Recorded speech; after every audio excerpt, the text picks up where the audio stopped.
오늘 말씀의 제목이 화 있을진저 까불던 너희들 다 뒤져라는 이 전라도 말로 번역할 수 있는데요. 그러나 그 성경에서 말하는 그 심판의 경고는 은폐된 복이라고 할 수 있습니다.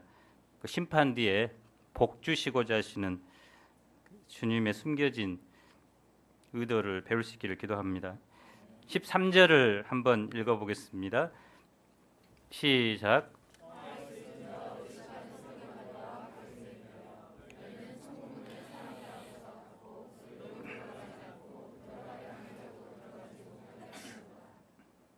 오늘 말씀은 예수님께서 그 서기관들과 바리새인들을 준엄하게 책망하시고 또 하나님의 심판을 경고하는 내용입니다. 도널드 해그너라는 학자는 이 말씀에 대해서 신약 성경 중에서 가장 괴로운 단락 중 하나다. 더욱 괴로운 사실은 이 단락의 말씀이 그 예수님의 입에서 나왔다는 것이다라고 했습니다. 그의 말처럼 누군가에게 비판과 화를 선포하는 것도 또 그런 말씀을 공부하고 메시지를 전하는 것도 괴로운 일입니다. 그러나 본문 말씀을 살펴보면 살펴볼수록 예수님의 안타까운 마음과 사랑이 담겨져 있음을 배웁니다. 그래서 예수님은 종교 지도자들에게 반복해서 비유를 통해서 그들의 현재의 모습을 깨닫고 돌이키기를 원했습니다. 이 시간 예수님의 경고의 말씀을 통해서 우리에게도 혹시 서기관과 바리새인들과 같은 죄가 있는지 살펴볼 수 있기를 기도합니다. 제1부 가르치는 사람에 대한 교훈 1절부터 12절입니다.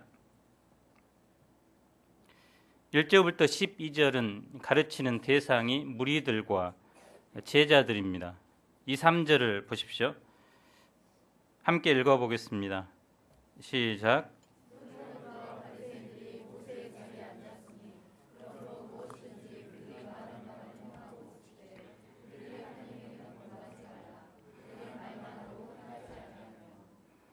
모세의 자리란 유대인들이 율법 교육과 예배를 위해서 사용했던 회당이라는 건축물이 있는데 그 회당 앞자리에 마련되어 있던 높은 의자를 말합니다. 서기관과 바리새인들은 모세가 기록한 율법을 해석하고 가르치는 일을 담당했습니다. 그런데 예수님께서 지적하신 그들의 문제가 무엇일까요? 첫째, 그들은 말만 하고 행하지 않았습니다. 한마디로 언행 불일치입니다. 예수님께서 그들의 모든 것을 부정하지는 않으셨습니다. 그들이 말하는 것은 행하고 지키라고 합니다. 예수님은 그들의 거짓된 해석 또 행동을 반대하는 것이지 결코 진리 자체를 거부한 것은 아닙니다. 예수님은 그들이 가르치는 진리는 반드시 지켜야 한다고 말씀하십니다. 하나님의 말씀이기 때문입니다. 그러나 문제는 그 서기관들, 바리새인들이 그 말씀을 가르치면서도 자신들은 그 말씀대로 살지 않는 것입니다. 말은 잘했지만 그 말씀대로 행함은 없었습니다. 무거운 짐을 묶어서 사람들에게 어깨에 올렸지만 정작 자신들은 그 짐을 지기 위해 손가락 하나 움직이지 않았습니다. 하나님의 말씀은 근본적으로 우리에게 자유와 해방을 줍니다. 예수님도 수고하고 무거운 짐진 인생들에게 진정한 자유와 쉼을 주시기에 오셨습니다. 우리도 하나님의 말씀을 들으면서 영혼의 모든 죄짐과 수고들이 씻겨 내려감을 알 수 있습니다. 둘째로 그들은 사람 앞에서 신앙생활을 했습니다. 5절을 보십시오. 그들의 모든 행위를 사람에게 보이고자 하나니 곧 그 경문띠를 넓게 하며 옷술을 길게 하며. 그들은 하나님보다 사람에게 보이려고 모든 일을 했습니다. 예수님은 대표적인 예로 경문의 띠를 넓게 만들어서 그들이 차고 다닌다고 했습니다. 경문은 가죽으로 된 성구함입니다. 그 안에는 중요한 성경 구절들이 들어 있었는데요. 그래서 바리새인들이 기도할 때 이것을 손목에 차거나 이마에 붙였습니다. 또 옷술은 율법을 기억하기 위해서 옷을 입을 때도 겉옷 위에 푸른 실로 장식을 했습니다. 사람들은 은혜를 잘 잊어버리는 좋지 못한 습관이 있는데요. 아무리 하나님의 은혜를 진하게 받아도 시간이 지나면 새로운 은혜가 필요한 것이 사람입니다. 그래서 늘 말씀을 붙들고 투쟁해야 겨우 그 은혜를 유지할 수 있는 것입니다. 하나님께서는 이런 인간의 속성을 너무나 잘 아시기 때문에 말씀을 주야로 묵상하고 그 말씀을 마음판에 새기도록 했습니다. 또 자녀들에게는 누웠을 때든지 앉아있을 때든지 잠자기 전이든지 말씀을 계속해서 가르치라고 하셨습니다. 그러나 점점 그 의도가 변질돼서 나중에는 이 경문을 넓게 만들어서 심지어는 그 경문이 얼굴의 절반을 차지하기도 했고, 옷술을 길게 만들어서 옷을 질질 끌고 다니기도 했습니다. 그들이 이렇게 한 목적은 자신들의 그 경건을 보이고자 한 것입니다. 율법을 열심히 지키는 것처럼 과시하기 위한 것이었습니다.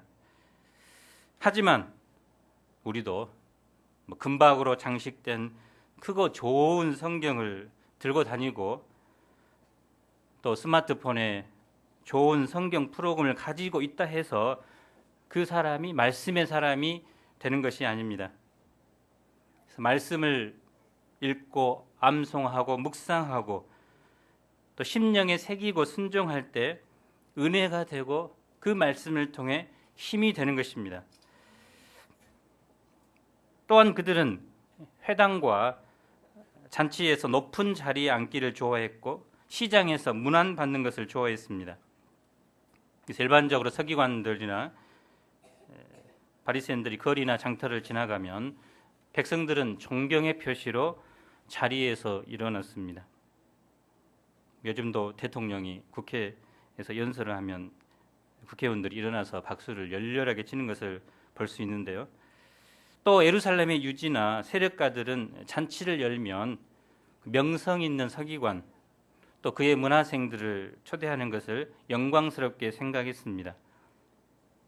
그 잔치에 초대된 서기관은 연장자나 그 집안의 부모들보다도 더 높은 자리에 앉는 것이 보통이었습니다. 또 회당에서도 특별한 자리에 앉았습니다. 또 서기관들은 자신들을 높이는 칭호를 듣는 것을 좋아했습니다. 랍비, 아버지. 요즘도 교황의 영어가 뭡니까? 영어로? 그 의미가 아버지라는 의미죠. 교회의 아버지라고 불리는 것이 교황인데요. 또 지도자 같은 칭호를 사용했습니다. 그래서 그들은 자기들 이러한 칭호로 불려주기를 은근히 기대하면서 하나님의 대리인 또는 모세의 대리인 행세를 한 것입니다. 그러나 예수님은 무엇이라 하십니까? 8절부터 10절까지 한번 읽어보겠습니다. 시작.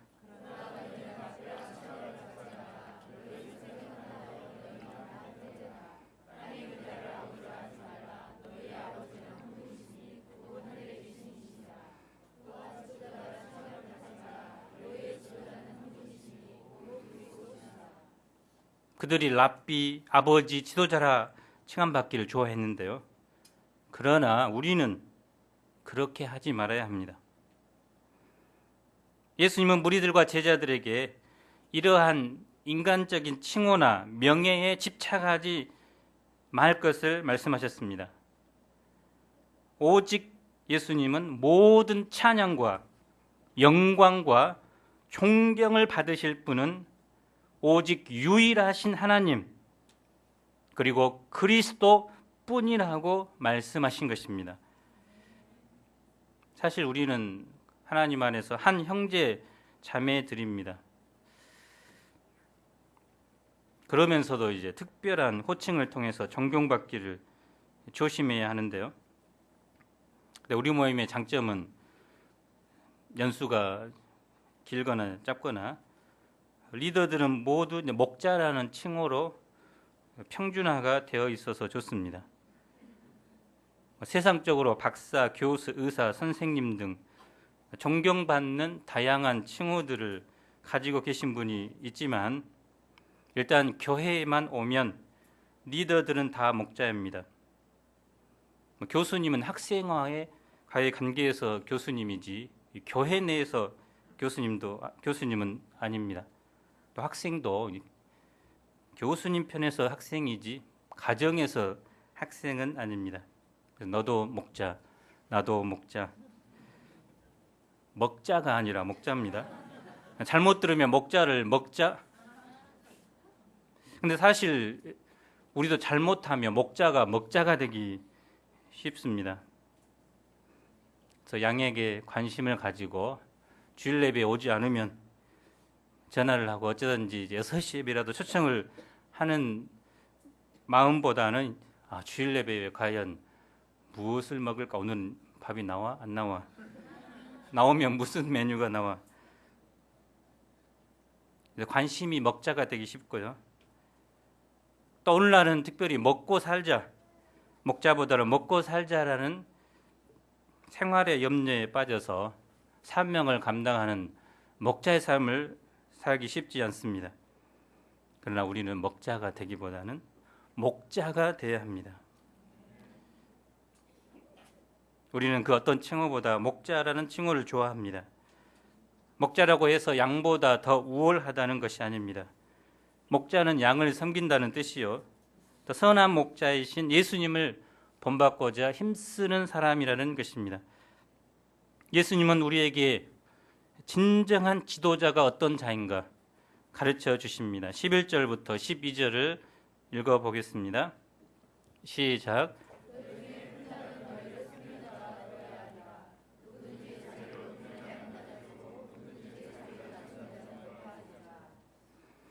그래서 호칭이 높다고 큰 자가 아닙니다. 성경에서 말하는 큰 자는 섬기는 자입니다. 존귀한 칭호, 높은 자리를 탐하는 자는 결국 낮아지게 됩니다. 그러나 자신을 겸손히 낮추고 섬기는 자는 높아집니다. 그래서 우리가 영적 지도자로서 갖춰야 할 두 가지 덕목이 바로 겸손과 섬김입니다. 그래서 예수님은 바로 섬기는 종의 삶을 살도록 복음서 곳곳에서 말하고 있습니다. 이것은 세상의 가치관과 충돌합니다. 그러나 우리가 세상의 가치관대로 사는 자가 아닙니다. 우리는 예수님의 제자는 바로 성경의 가치관을 따라 사는 사람입니다. 그래서 우리가 자기를 겸손히 낮추고 또 서로 상대방을 섬기는 예수님께서 원하시는 영적인 지도자들이 될 수 있기를 기도합니다. 제2부 화 있을진저 13절로 39절입니다. 13절로 36절까지는 외식하는 서기관들과 바리새인들에게 예수님께서 7번이나 화 있을진저 하시며 책망하는 장면이 나옵니다. 시작할 때마다 화 있을진저, 이 말은 성경에서 54번 나오는데요. 물론 심판과 저주의 말씀은 셀 수 없이 많이 나오는데요. 직접적으로 화 있을진저라고 하는 말씀은 54번, 또 신약에 18번 나옵니다. 화는 뭡니까? 자기 몸이나 마음과 또 하는 일에 뜻밖의 병고를 당해서 괴로움과 해를 받는 것을 말합니다. 그러나 여기서는 그 범죄하고 회개하지 않는 자들을 향한 하나님의 준엄한 심판을 가리킵니다. 그런데 이 화라는 말에는 하나님의 무서운 진노가 담겨 있지만 또한 하나님의 그 비애가 포함되어 있는 말입니다. 예수님의 책망에는 죄에 대해서 무섭게 책망하시는 분노와 함께 그런 저주를 받게 될 수밖에 없는 영혼들에 대한 안타까운 마음이 담겨져 있는 것입니다. 초대교회 교부들은 이 말씀에 빗대어서 인간이 그 죽음에 이르는 7가지 죄, 7가지 큰 죄에 대해서 다루고 있는데요. 영어로는 Seven Deadly Sins라고 하는데요. 그래서 모든 죄를 요약해서 인간에게 가장 큰 죄, 이 죽음에 이르는 죄를 표현했습니다. 첫째는 교만입니다. 이것은 무별 위의 보좌라는 것으로 요약할 수 있는데 자기를 높이는 것입니다. 하나님의 지위에 오르가 하는 마음이죠. 둘째는 그 시기입니다. 녹색 눈의 괴수라고 했는데 가지지 못한 자들이 가진 자들에 대해 느끼는 감정을 말합니다. 셋째는 이제 분노인데요. 분노는 이제 사탄의 화로라고 표현했습니다. 그래서 복수하려는 주체할 수 없는 욕구를 말합니다. 넷째는 나태, 게으름인데요. 정오의 마귀라고 표현했습니다. 그래서 의욕이 없어서 무기력하고 어떤 일에도 감정이 동하지 않아 마침내 손을 놓고 아무것도 행하지 않는 마음의 상태입니다. 다섯째는 탐욕, 불룩 나온 올챙이의 배라고 했는데 만족을 모르는 재물에 대한 욕구를 말합니다. 여섯 번째는 탐식, 꽉 찬 배와 텅 빈 영혼이라고 했는데요.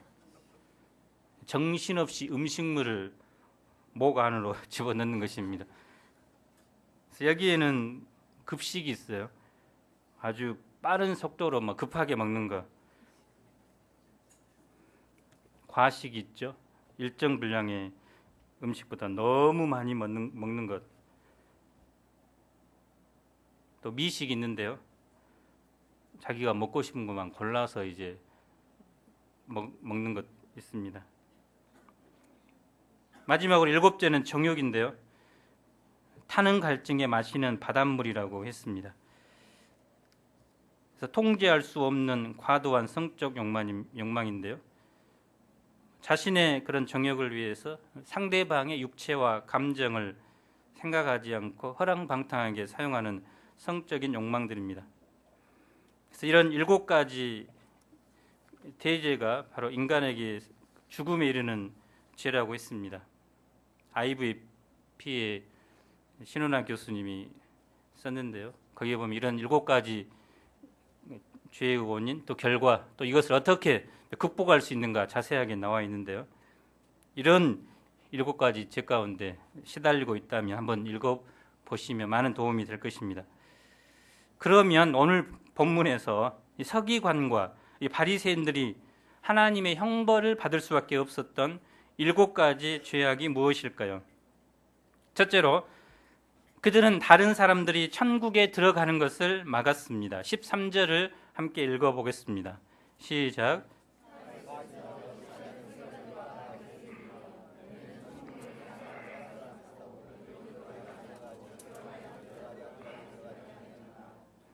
우리에게 가장 중요한 것이 뭡니까? 구원이죠. 천국에 가는 겁니다.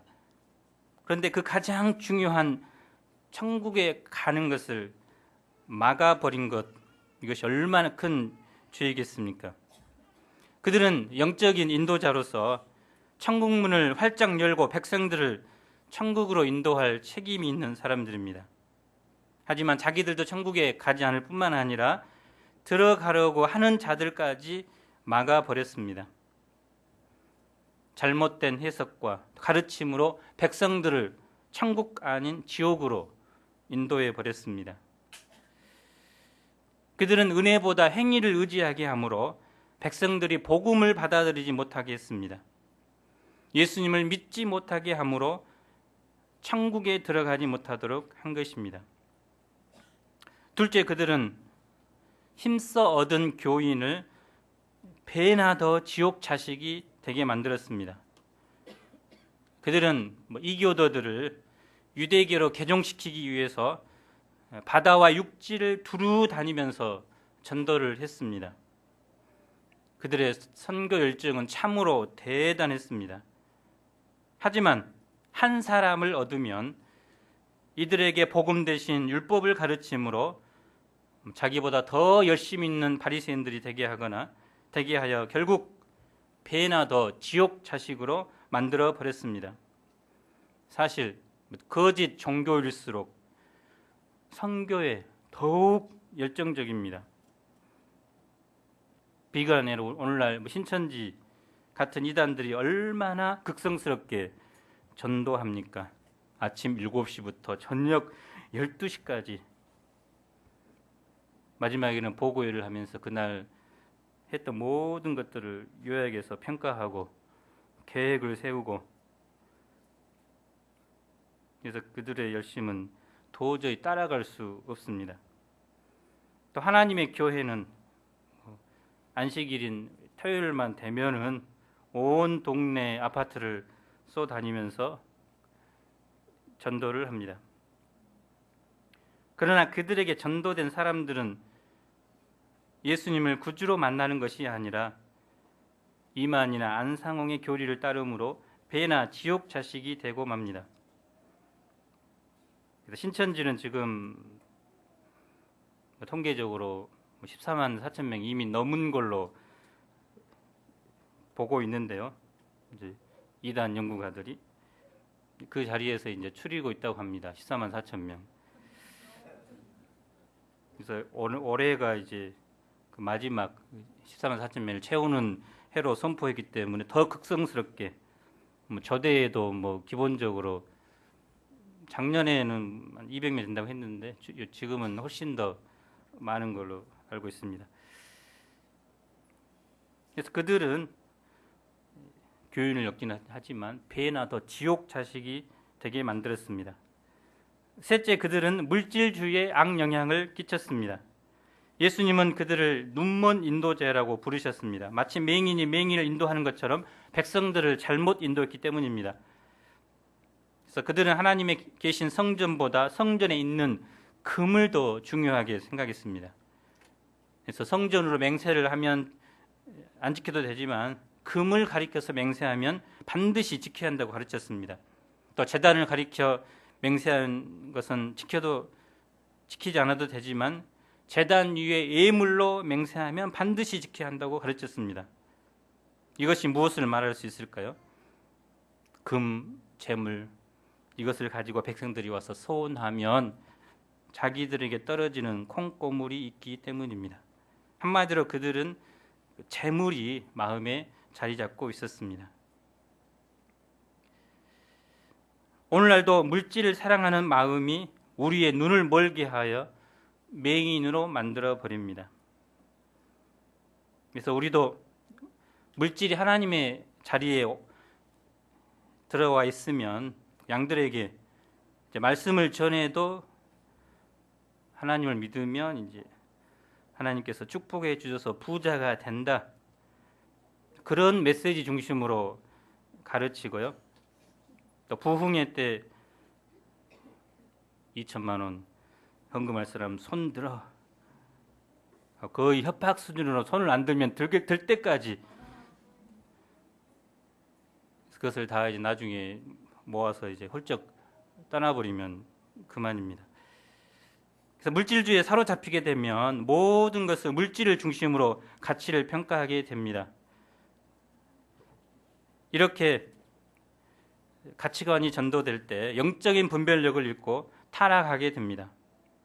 물질은 주와 복음을 위해서 또 사람을 살리는데 쓸 때 가장 가치가 있는 것입니다. 넷째, 그들은 율법의 정신을 버렸습니다. 23절을 다 함께 읽어보겠습니다.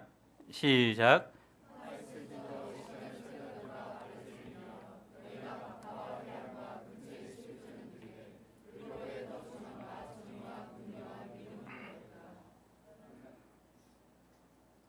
박하나 회향은 향료로 쓰이는 것이고 근채는 우엉과 당근과 같은 뿌리 채소를 가리키는데요.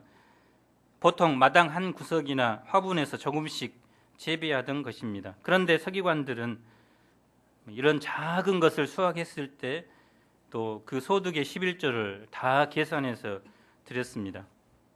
월급뿐만 아니라 갑작스럽게 굴러들어온 불로소득, 용돈, 이런 것들, 촌지 이런 것들을 다 계산해서 철저하게 11조를 드린 것입니다. 얼마나 좀 훌륭합니까? 그러나 그들은 그 율법에서 더 중요하게 생각하는 정의와 긍휼과 믿음은 버려버렸습니다. 그래서 하나님은 그 백성이 제사를 드리는 것도 중요하지만 공의와 정의를 행하도록 하시고 그 행하는 것을 기뻐하십니다. 또 여기 긍휼은 자비입니다. 그래서 이웃에게 사랑을 베푸는 것입니다. 그리고 믿음은 하나님과 이웃에 대한 신뢰입니다. 그래서 정의를 베풀고 사랑을 베풀고 또 이웃을 믿어주는 그런 율법의 정신을 지켜야 하는데 가난한 자가 보이면 모른 척하고 휙 지나간다거나 또 뇌물을 받고 잘못된 판결을 한다거나 그런 것들에는 아주 인색했습니다. 작은 것에는 생색을 내며 11조를 했지만 율법의 본질인 정의와 긍휼과 믿음은 전혀 실천하지 않았습니다. 마치 하루살이와 같은 작은 벌레는 걸러내고 낙타와 같은 큰 짐승을 삼키는 자들과 같았습니다. 예수님은 이런 그들에게 뭐라고 말씀하셨습니까? 이것도 행하고 저것도 버리지 말아야 한다고 하십니다. 11조 무용론을 주장한 것이 아니라 그것도 열심히 하고 더 중요한 것은 율법의 정신을 지켜야 한다고 말씀하신 것입니다. 우리가 11조도 열심히 행할 뿐만 아니라 또 11조를 행함으로 그것이 이웃을 섬기고 사랑하는 통로가 되기 때문에 율법의 근본 정신인 정의와 긍휼과 믿음을 반드시 실천할 수 있기를 간절히 기도합니다. 다섯째, 그들의 내면에 탐욕과 방탕이 가득했습니다. 5절을 보십시오. 그들은 잔과 대접의 겉은 수세미로 열심히 문질렀습니다. 매일 머리를 감고 옷에는 향수를 뿌렸습니다. 이렇게 겉은 청결했지만 그 안은 온갖 탐욕과 방탕으로 가득했습니다. 물질에 대한 욕심과 또 음란하고 추함으로 가득한 것입니다. 중세시대 교황 중에서는 교황 되기 전에 16명 사생아를 낳은 사람들도 있는데요. 그런 사람들이 이제 교황이 되니까 잘못된 교리, 그 중에서도 면죄부를 팔아서 헌금함에 동그랑 동전이 떨어지면 당신의 영혼은 하늘로 직행합니다.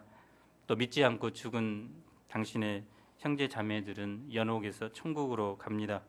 그래서 이런 잘못된 교리들을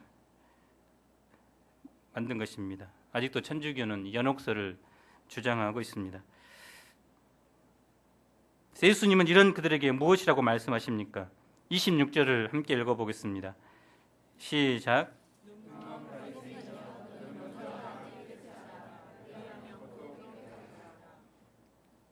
우리가 무엇을 깨끗하게 해야 됩니까? 물론 겉도 깨끗하게 해야죠.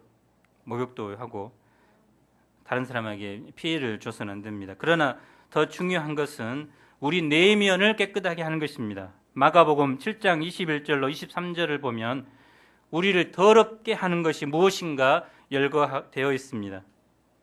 속에서 곧 사람의 마음에서 나오는 것은 악한 생각 곧 음란과 도둑질과 살인과 간음과 탐욕과 악독과 속임과 음탕과 질투와 비방과 교만과 우매함이니 이 모든 악한 것이 다 속에서 나와서 사람을 더럽게 하느니라. 우리 인간의 본성은 타락해서 마음이 원하는 대로 두면 자연스럽게 음란한 생각, 욕심, 시기심, 교만 등 온갖 죄악된 생각에 시달립니다. 그래서 에레미야 선지자는 만물보다 거짓되고 심히 부패한 것이 사람의 마음이다라고 했습니다. 우리가 어떻게 이 부패한 내면을 깨끗하게 할 수 있습니까? 주님 전에 나와왔지만 우리는 여전히 부패한 본성을 가지고 이 자리에 나왔습니다. 옆에 있는 이 석샘 사우나에서 열심히 씻으면 될까요? 아니면 이런 부패한 본성을 상쇄할 수 있는 선행을 하면 깨끗하게 됩니까?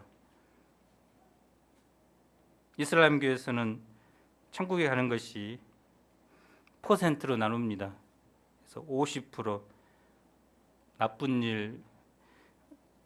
일보다 착한 일을 1%도 더 하면 천국에 갑니다. 그래서 49%까지 하면은 못 가고요. 그것을 어떻게 또 나눌지는 모르겠지만, 그러나 우리의 그 부패한 내면은 우리의 힘과 의지로 노력으로 깨끗하게 할 수 없습니다. 내가 착하게 살고 선하게 살았다고 본인이 인정하고 뿌듯해 할 수는 있어도 하나님께서 보실 때 시궁창에서 아무리 뛰놀고 하더라도 여전히 시궁창에 더러운 것들이 몸에 묻어있는 죄인에 불과합니다. 예수님의 십자가 밑에 나아가 우리의 숨은 죄를 고백하고 그리스도의 보배로운 피로 씻을 때만이 가능합니다. 유대 종교 지도자들이 백성들에게 존경을 받고 그들이 신앙생활 잘한다고 자부했지만 예수님께서 평가하실 때는 이런 탐욕과 방탕으로 가득한 죄인에 불과하고 그 결과는 무서운 심판에 따릅니다. 그러므로 우리는 언제 어디서든지 그리스도의 보배로운 피만을 의지해야 합니다. 베드로전서 1장 18절 19절을 함께 읽어보겠습니다. 시작.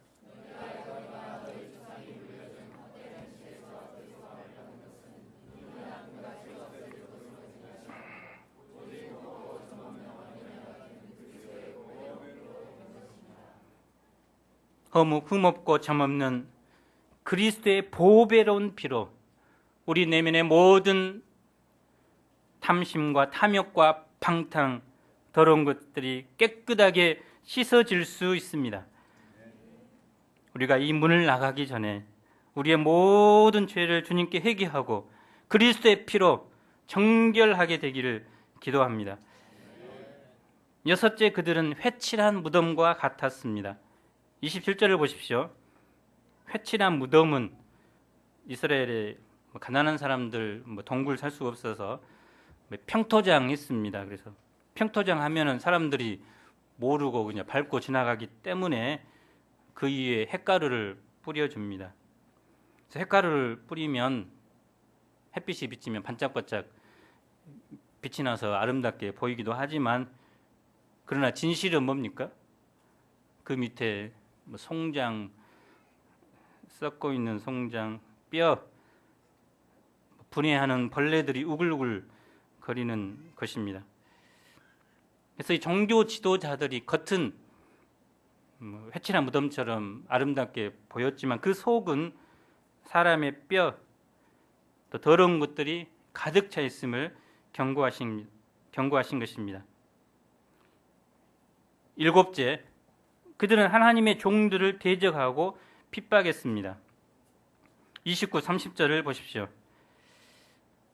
그들은 선지자들의 무덤을 확장하고 또 의인들의 비석을 꾸몄습니다. 그리고 자기들이 만약 이 조상 때에 있었더라면 선지자들이 피를 흘리지 않고 살았을 것인데라고 자기의 의를 주장했습니다. 하지만 그들은 하나님의 아들 예수님을 대적하고 핍박하다가 결국은 십자가에 못 박아 죽였습니다.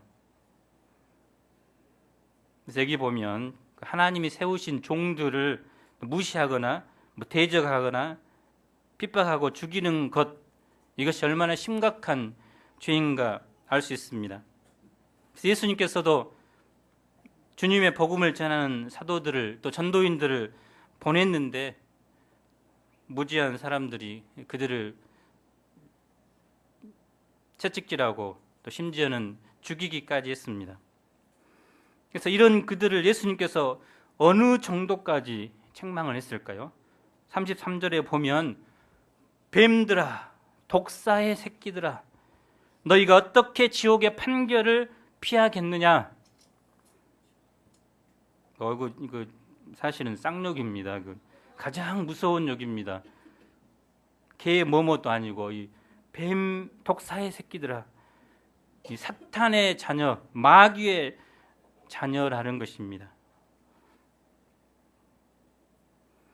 세례 요한도 세례 받기 위해 나오기보다 관망한 종교 지도자들을 보고 이 독사의 새끼들아, 너희에게 임박할 진노를 어떻게 피할 수 있겠느냐 하고 세례 요한도 이제 욕을 했는데요.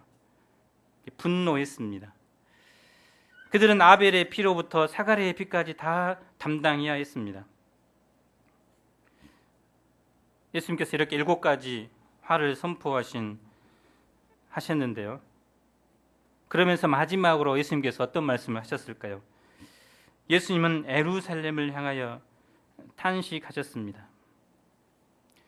예루살렘아, 예루살렘아, 선지자들을 죽이고 내게 파송된 자들을 돌로 치는 자여, 암탉이 그 새끼를 날개 아래 모음같이 내가 내 자녀를 모려 한 일이 몇 번이더냐.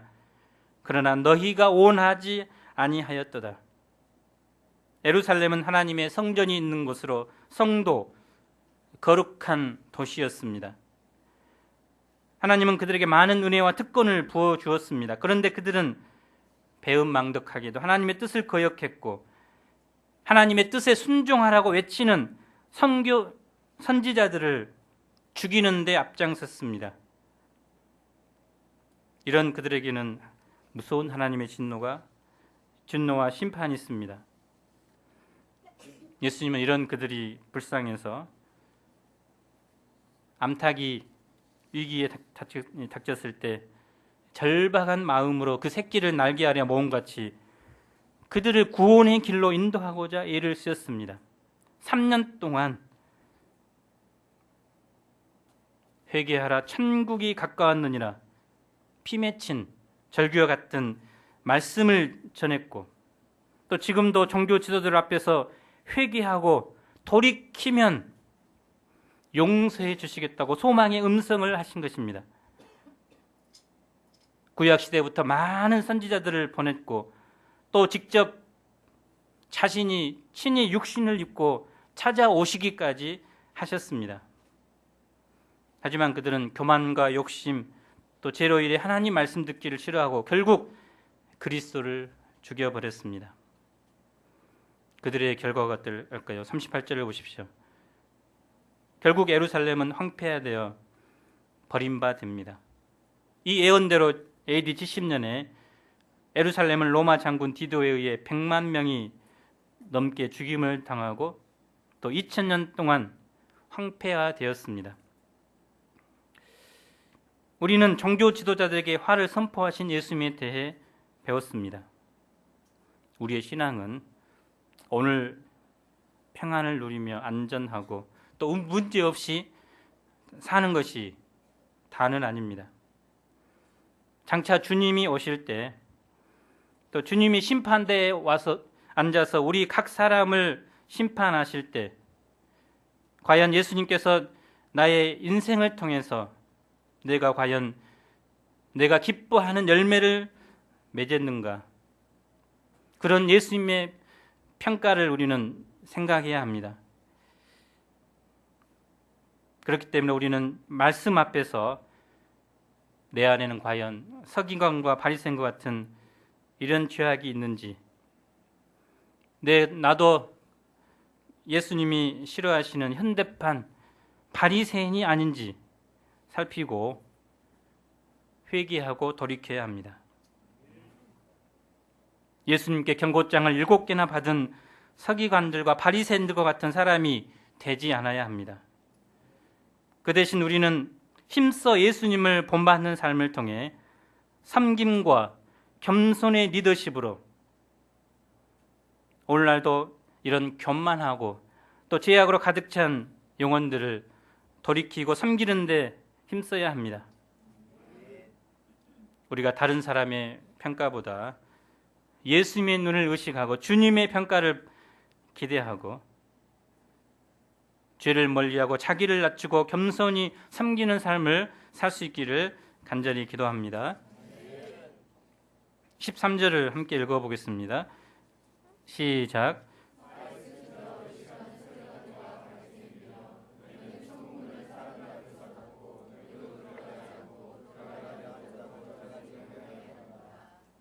하나님 아버지, 우리를 이 시대 사도들의 후계자인 제자들 또 목자들로 우리를 세워주셨습니다. 바리새인들을 보면서 나는 그들과 상관없다고 하기보다 그들의 모습을 통해서 우리의 죄악된 모습을 발견하게 하시고 자기를 높이고 또 온갖 죄악으로 가득 찬 우리의 내면을 예수 그리스도의 보배로운 피로 회개하고 이제 높아지기보다는 겸손히 낮아져 섬기는 그런 이 시대의 소망의 지도자들이 되도록 축복해 주시기를 간절히 기도합니다. 예수님의 책망 뒤에 돌이키고 회개하는 은폐된 복이 있음을 깨닫습니다. 하나님 아버지, 지금도 거짓 교사들, 선지자들이 무지한 양들을 지옥으로 끌고 가며 또 천국문을 닫아버리는 그런 현실 가운데 있는데, 우리가 가을학기 1:1 대축제 기간 정말 천국문을 활짝 여는, 또 그러므로 예수님을 기쁘게 하는 이 시대의 영적 지도자들이 될 수 있도록 도와주시기를 간절히 기도합니다. 예수님 이름으로 기도합니다. 아멘. 모두 일어나서 찬송 274장을 부르시겠습니다.